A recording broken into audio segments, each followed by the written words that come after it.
E nesta quarta-feira, o ministro da Fazenda, Fernando Haddad, voltou a dizer que a cotação do dólar deve se acomodar e que o Banco Central tem autonomia para atuar na decisão de intervir ou não no câmbio. Em conversa com jornalistas no Palácio do Planalto, Haddad tentou acalmar o mercado depois de os ataques de Lula ao presidente do Banco Central, Roberto Campos Neto, provocarem alta recorde da moeda americana. A diretoria lá tem autonomia para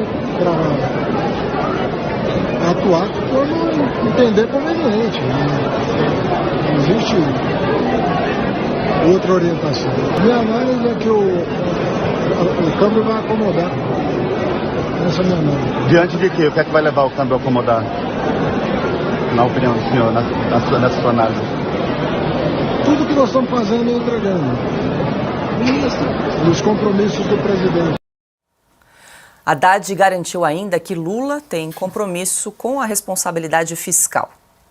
São compromissos de vida toda do presidente. Não, eu queria que o senhor falasse um pouco desse encontro que teve dos economistas com o presidente no final de Mas é semana. um compromisso de vida toda do presidente. Ele vai ensinar isso para o presidente.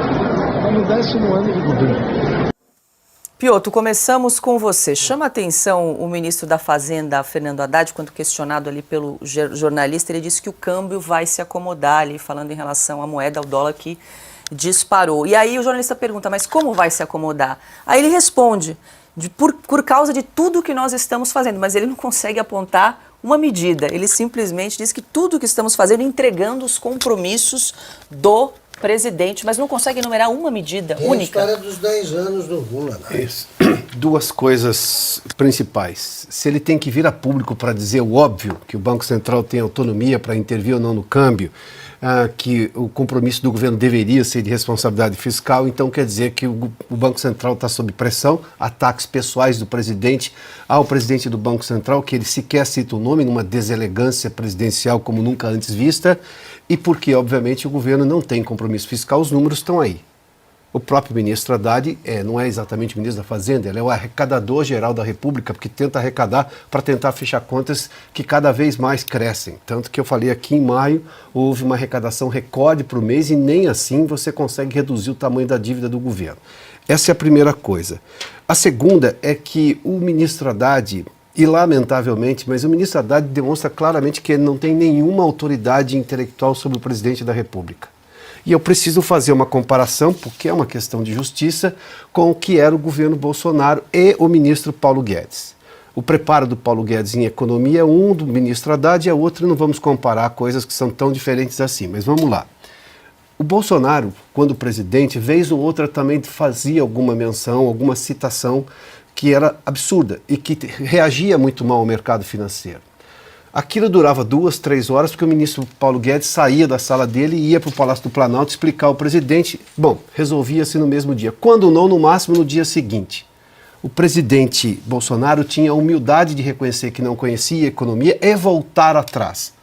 Você não vê isso no Lula. Em que pese o fato, e eu sei disso, porque isso também não é tão difícil de saber, a equipe econômica tenta explicar para o Lula. O problema é que eu não sei como é que eles conseguem explicar para o Lula. Qual o tanto de coragem e autonomia que tem para dizer ao Lula que ele está errado, o Lula aceitar e voltar atrás a gente não está vendo. O Lula simplesmente não falou do assunto hoje. Ele não reconheceu o erro das declarações dele. E isso é muito mais grave, porque não quer dizer que ele não vai voltar à pauta. Ele já fez isso outro dia. Disse que não, que o Brasil tem compromisso fiscal, enfim, e voltou a falar do assunto. A dizer que não, que investimento não é gasto. Não é gasto, do ponto de vista contábil é.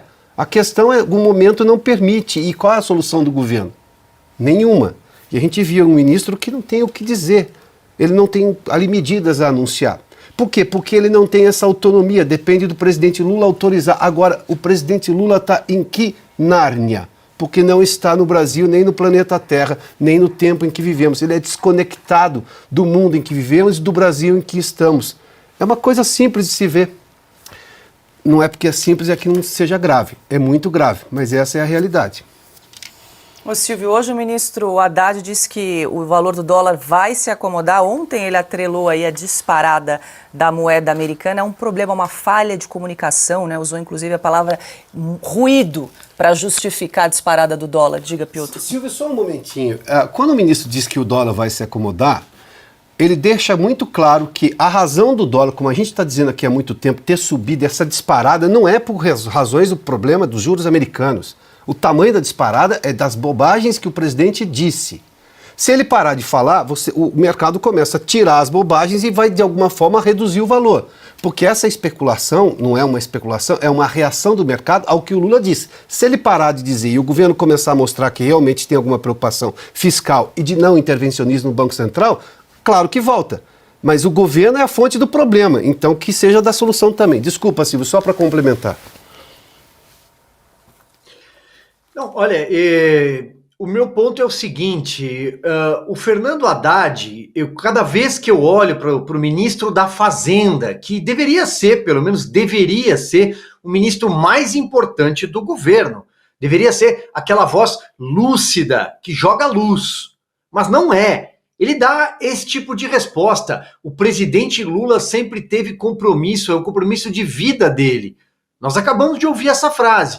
E aí tem um post antigo do Lula, vamos mostrar, eu acho que a gente tem ele separado, de 2021, junho de 2021, que ele diz o seguinte: a quem interessa o teto de gastos? Aos banqueiros? Ao sistema financeiro? Gasto é quando você investe um dinheiro que não tem retorno. Quando você dá 1 bilhão para rico, é investimento. E quando você dá 300 reais para o pobre, é gasto. Nós vamos revogar esse teto de gastos. Então vejam vocês, em 2021, o que é que o presidente Lula, ainda não reeleito, né, ainda não eleito para o seu terceiro mandato, dizia? Já era uma linha, um aviso de que não teria nenhum tipo de austeridade fiscal, de compromisso com o tamanho da máquina pública àquela altura, já em processo de enxugamento pelo Ministério do Paulo Guedes e as demais secretarias que o Paulo Guedes colocou debaixo do guarda-chuva dele,